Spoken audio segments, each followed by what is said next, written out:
진짜 회계사스러운 분석이에요. 아니 회계사한테 회계사스러운 분석을 이렇게 분석하면 안 돼. 잘했다고 칭찬해 주시는 건가요? 틀렸다는 거지. 뭔 분석을 이렇게 해. 지금부터 진짜 전문가가 뭔지. 자, 그럼 지금까지 이제 에이블리가 패션 플랫폼에서 1등으로 성장한 이유를 좀 알아봤고요. 자, 이제 본 컨텐츠라고 볼 수 있죠. 자, 시리즈 AB 투자에 참여했던 투자자라면 지금 엑시트를 할까? 뭐 이런 주제를 좀 정해 오신 것 같은데 결국에는 이게 에이블리가 더 업사이드가 있을지 아니면 지금이 뭐 고점인지. 그러니까 이번에 6천억 밸류에 엑시트한 게 구주는 6천억 밸류였으니까 6천억 밸류에 엑시트한 게 잘한 거냐 못한 거냐. 장혜사님은 나라면 할 거다 안 할 거다. 내가 A 투자자였다라면 했을 것이다. 벌써 표정이 엑시트 한 표정이잖아. 자, 그럼 찬성이 누굽니까? 지금이 엑시 타이밍이다. 제가 찬성을 그러면 듣겠습니다. 김 대표님이 아직 더 업사이드가 있다 이런 홀드. 거네요. 좋습니다. 그럼 이제 각자의 먼저 주제를 몇 개 정해 오셨는데 첫 번째 주제 이커머스 시장의 경쟁 심화, 단기 수익 실현, 장기 성장 가능성 이 두 가지 가지고 이제 이야기를 나눠보시면 좋을 것 같은데 먼저 찬성하시는 이제 장 이사님 먼저 발언권 드리겠습니다. 우선 첫 번째 포인트로 이커머스 시장이 엄청 경쟁이 심해지고 있는데 이게 앞으로 장기 성장 가능성이 있는가에 대해서 한번 의견을 나눠보면 좋을 것 같아서 준비를 해봤는데요. 우선 아까 바로 시작 전에 대표님께서 이 시장 점유를 해갔다. 성공적으로 시장 점유를 한 회사다라고 말씀 주신 거에서 이제 MAU라는 개념이 있는데 이게 Monthly Active User라고 해서 월간 활성 사용자 수라는 의미인데 이 월간 사용자 수가 높다고 해서 이 서비스의 전반의 경쟁력이 우위가 있다라고 담보할 수는 없다고 저는 생각을 해서 예를 들어서 이제 지그재그는 셀러를 창출하는 이런 쇼핑몰이 아니라 저 같은 이제 30대 중후반에 약간 조금 고급스러운 느낌의 옷을 조금 사보고 싶어하는 사람들을 대상으로 하는 완전히 쇼핑몰 다르구나. 그리고 쇼핑몰을 입점시키는 모델이에요. 그래서 쇼핑몰들을 이렇게 한데 모아서 보여주는 비교해 볼 수 있는 쇼핑몰 플랫폼이라고 생각해 주시면 되는데요. 그렇다 보니까 이 플랫폼에 들어가면 어떤 쇼핑몰을 찾을 수 있다를 한눈에 볼 수 있다를 느낄 수 있잖아요. 그게 이제 사용자의 구매 전환율에 되게 효과적이었다고 하더라고요. 그래서 결국 이제 많이 들어온다라기보다 실제로 얼만큼 결제하냐가 이제 서비스의 지표에서 되게 중요한 포인트 중에 하나라고 할 수 있다라는 점을 이제 꼽고 싶었습니다. 그래서 제가 준비한 이 그래프를 보시면 지그재그의 결제 금액이 항상 에이블리의 결제 금액을 이제 초과하고 있고 최근 기준으로는 더 그 격차가 벌어지고 있어요. 그게 이제 평균 객단가 측면에서 지그재그는 한 10만 원 선 정도의 인당 구매액이 형성되어 있고 에이블리는 한 7만 원 정도 수준이더라고요. 그래서 이거는 단순 뭐 이런 상품 가격의 차이도 있긴 하겠지만 말씀드린 주 고객층이 10대냐 아니면 약간 구매력이 있는 여성 소비자이냐의 차이가 있다고 볼 수 있어서 약간 고객의 질적 특성이라고 꼽는다면 지그재그가 어떻게 보면 사용자 수 측면에서는 조금 낮지만 실제 앱에서 결제되고 있는 금액 그래서 결국 회사에 기여되고 있는 이익에는 더 질적으로 높을 수 있다. 라고 이제 말씀을 드리고 싶었고 그래서 이 여성향 플랫폼들의 경쟁이 점점 심화되면서 그 이익이 잘 나는 회사가 점점 더 당연히 중요할 거라고 저는 생각을 해서 단순히 이제 거래액 지표나 MAU 지표만이 아니라 실질적으로 플랫폼이 이익을 질적으로 잘 창출되고 있는 회사가 살아남을 수 있다고 생각해서 지금이 되게 좋은 엑시 타이밍이 아니었나라고 좀 생각해봤습니다. 지그재그의 손을 더 들어주시는 느낌이네요. 보니까. 앞으로 경쟁은 계속 심화될 거니까 이번에 엑시트를 할 수 있었다고 한다면 저는 하지 않았을까라고 생각했습니다. 다 맞는 얘기네.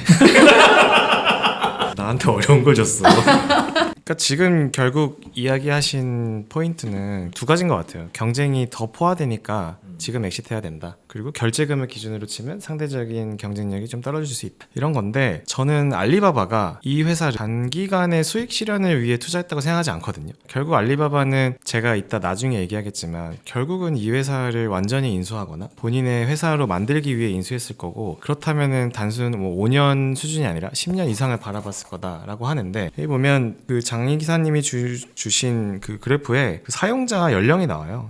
사용자 연령 보면은 지그재그 대비 에이블리는 상대적으로 10대, 20대가 훨씬 더 비중이 크거든요. 그래서 알리바바도 이거 다 봤을 거고 결국 지금 당장의 거래 금액은 지그재그가 조금 앞설 수 있지만 결국 의류 시장을 앞으로 10년 동안 선도할 지금의 10대들은 에이블리에서 놀고 있다. 얘네들은 이 놀이터를 떠나지 않을 거다. 그래서 큰 밸류를 주고 투자했을 거라 거기에 동의하는 투자자였다면 이번에 엑시트 안 하고 더 홀딩하면 6천억보다는 높은 밸류로 엑시트할 수 있지 않았을까 싶습니다. 김기현 회계사 말은 그냥 미래를 생각해 보면 지금 좀 더 젊은 사람들이 많은 에이블리가 좀 더 밸류가 있는 거다. 맞아요.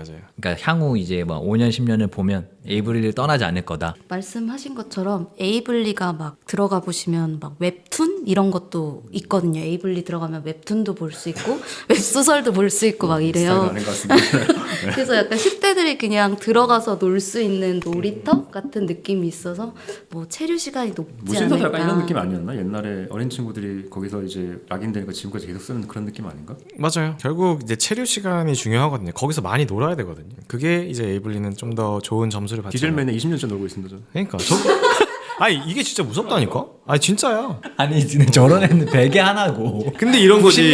99명은 이제 다 떠나지 않았어. 아니 안 떠나요. 왜냐면 디젤 매니아에서 많이 놀았던 사람은 계속 거기서 놀아요. 씨 자랑이다. 그럼 이제 결국에는 이제 저희가 얘기 나눈 게 가격이잖아요. 싸냐 비싸냐. 기업가치 평가인데 상장 기대감 vs 실질 성장 반영 부족이라는 주제를 갖고 오셨는데 장 회사님 먼저 또 발언권 드리겠습니다. 네. 우선 그냥 너무 딱 직관적으로 3조 대 6천억은 너무 괴리가 진짜 너무 크다고 확 와닿는 수치의 차이인 것 같긴 해요. 근데 그랬을 때 어쨌든 아까 처음에 양 대표님께서 말씀 주셨듯이 투자유치 시장에서는 그 밸류를 꿈을 인정해주는 밸류잖아요. 앞으로 너네가 잘 될 거다라는 그 꿈이 있는 호가.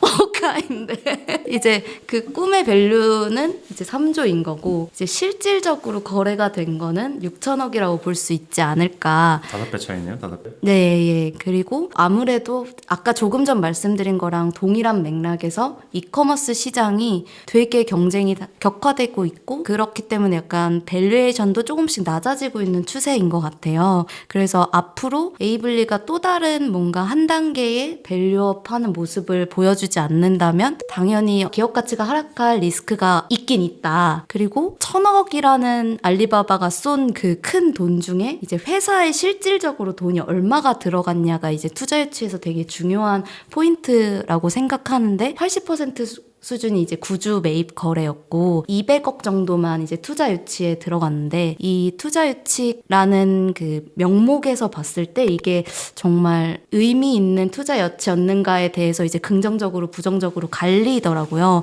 왜 그러지? 해서 한번 그 재무 상태표를 조금 열어봤는데 완전 자기 자본 잠식의 상태더라고요. 이제 에이블리는 19년에 마이너스 67.4%에서 21년에 좀 좋아졌다가 최근에 다시 한 36% 정도로 다시 자본 잠식이 일어나고 있는데 21년에 좋아졌던 이유는 아까 그 전에 시리즈 B였던 것 같은데 그 투자로 현금이 들어와서 재무 건전성이 되게 좋아졌던 건데 이제 앞으로 다음 3조 이상의 밸류를 받으려면 재무 건전성이 굉장히 중요할 거고 왜냐면 이제 IPO를 생각할 수밖에 없잖아요. 그래서 IPO를 가려면 재무 건전성을 생각할 수밖에 없고 이 재무 건전성이 계속 지속되려면 이번 투자 유치 때 현금 유입이 좀 많았어야 되는 거 아닐까. 그래서 약간 기업 가치는 꿈을 향한 밸류가 좀 있었다. 만약에 제가 시리즈 초기에 투자자였다면 이번에 되게 감사한 마음으로 엑시트를 하지 않았을까 싶습니다.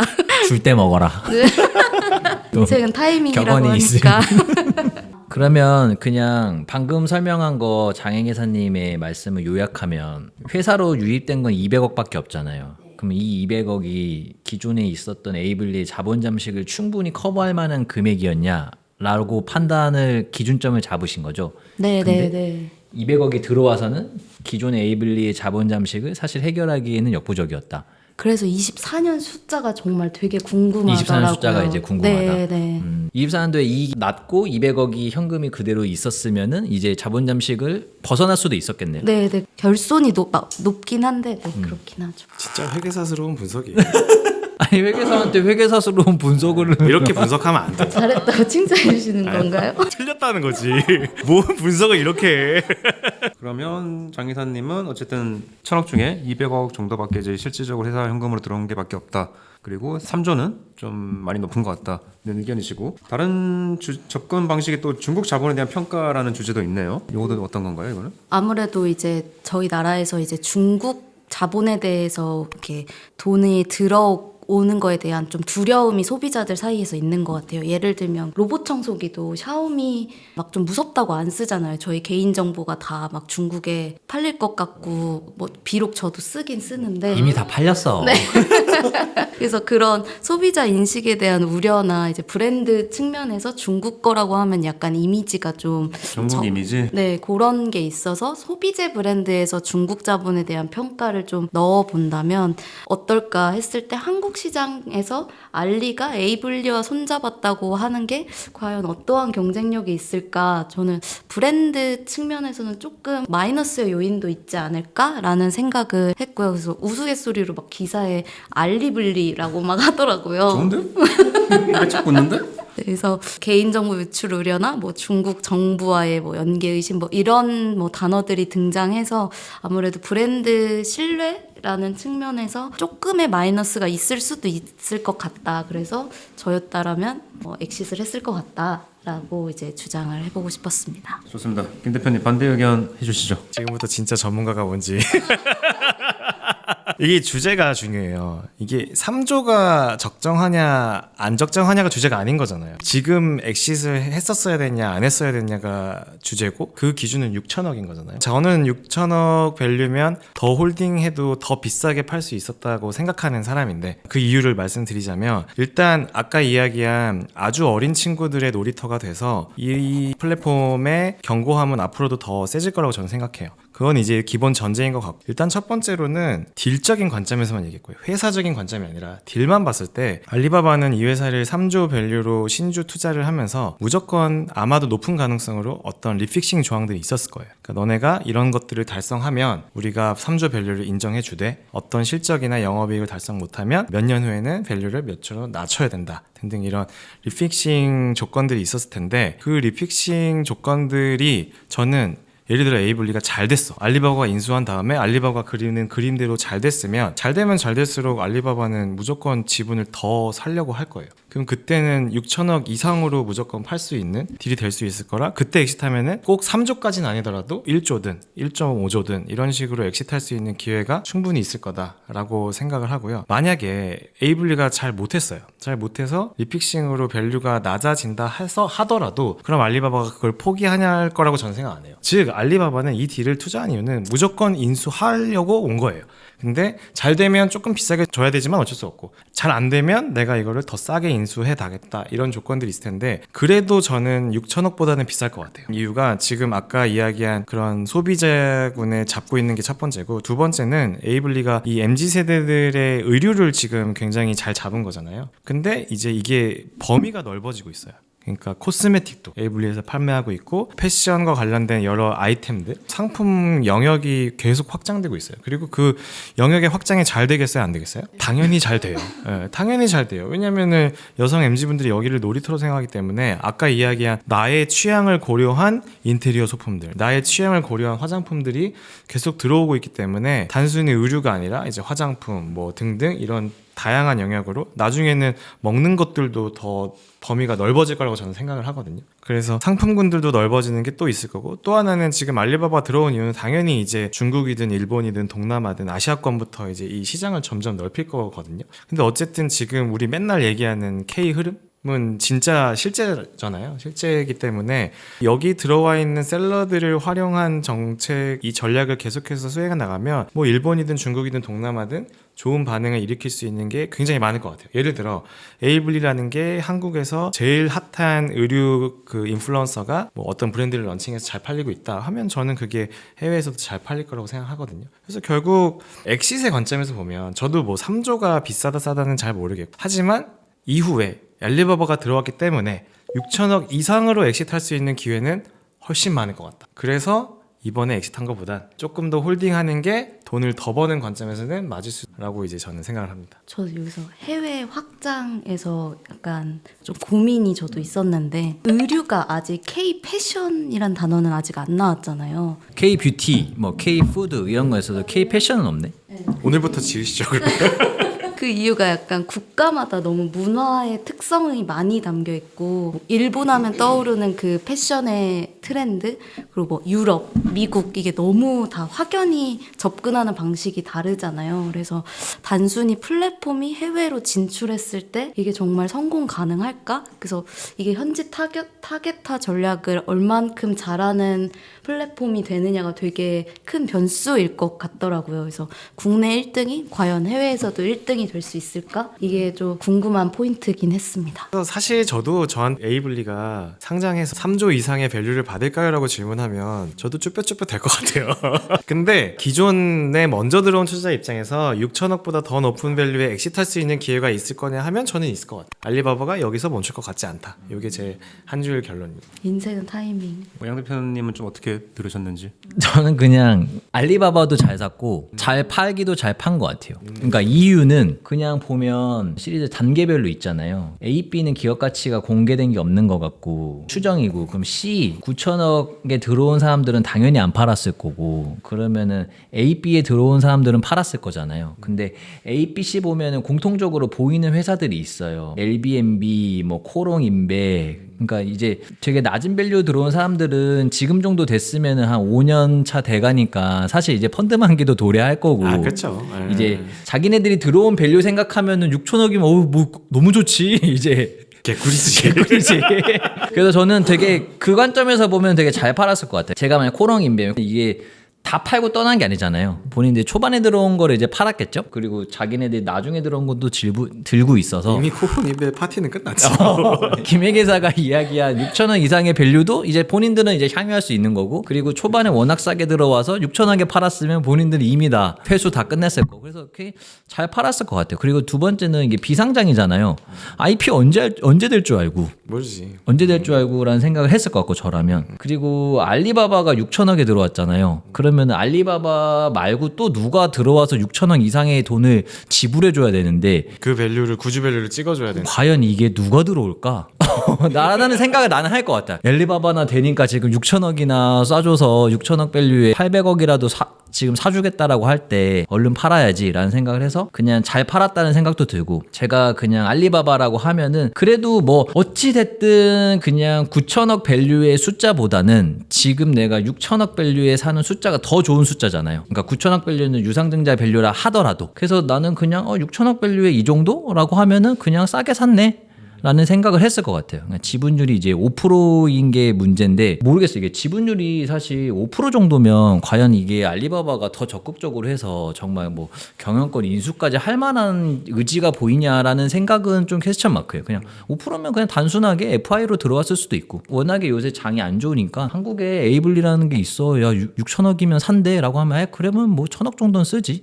라는 느낌으로 그래서 그냥 저는 산 쪽도 잘 산 것 같고 판 쪽도 그냥 펀드 만기 생각하면은 낮은 밸류 들어와셨을 때 잘 팔고 나가셨을 것 같습니다. 그래서 아까 제가 자본 잠식 얘기 나왔을 때 그게 별 의미가 없다고 생각한 게 에이블리 돈 이제 벌 것 같은데요. 상증자 200억밖에 안 받은 거는 별로 필요가 없어서 안 받은 거지 않을까? 근데 기사에 이제부터 알리바바 손을 잡고 해외 투자 유치를 다 이런 기사도 있긴 한데. 아 그래? 네. 이제 24년 결산이 그래서 너무 궁금하더라고요. 참고로 네. 23년에 영업활동 현금으로는 플러스 300개입니다. 그러니까 24년은 저는 무조건 더 높다고 생각하고 그래서 저희 뭐 짧은 식견으로는 뭐 6천억 이하로는 더 팔 수 있는 기회가 있을 것 같다는 게 제 생각이었습니다. 줄 때 먹어라. 비상장이다. 근데 사실 VC 뭐 대성공이지. 아이 룰을 알라지. 뭐야. 아 그래서 오늘 나한테 이 주제가 떨어지는데 너무 어렵더라고 이거. 사실 이거 얼마나 투자 잘한 거예요. 계속 회사가 성장을 잘하니까 계속 투자금 넣고 탁 이제 엑시트하고. 근데 저희도 이제 업무하다 보면 이렇게 구조 매각 투자 유치 동시에 일어나는 경우가 종종 있거든요. 있죠. 근데 초반 단계에서 그런지 모르겠는데 거의 다 밸류 같아요. 그리고 이게 굉장히 비정상적이고요. 이거 추가로 아니야 말씀드리면 보통 그래도 한 70%에는 사죠. 그러니까 이제 구주 밸류가 신주 밸류보다 뭐 한 1-20% 정도 싸죠. 요게 20% 수준이잖아요. 이건 말이 안 되는 거죠. 사실. 네, 그래서 어쨌든 에이블리 투자 유치 그리고 구조 매각을 통해서 기존 주주가 지금 엑시트해야 되는지 아니면 좀 더 홀딩해야 되는지 그런 좀 이야기를 나눠봤고 계속 이제 나오시는 건가요? 그러면 네, 이제 격월로. 격월로. 겨울로 네. 알겠습니다. 그러면 3월이니까 이제 또 따뜻한 5월에 뵙도록 하시고 나 좀 너무 어려운 거 좀 주지 마. 자, 다음에 또 재밌는 자본시장 이벤트를 가지고 또 MP 멤버들과 또 이야기를 나눠보면 될 것 같습니다. 구독자 감사합니다.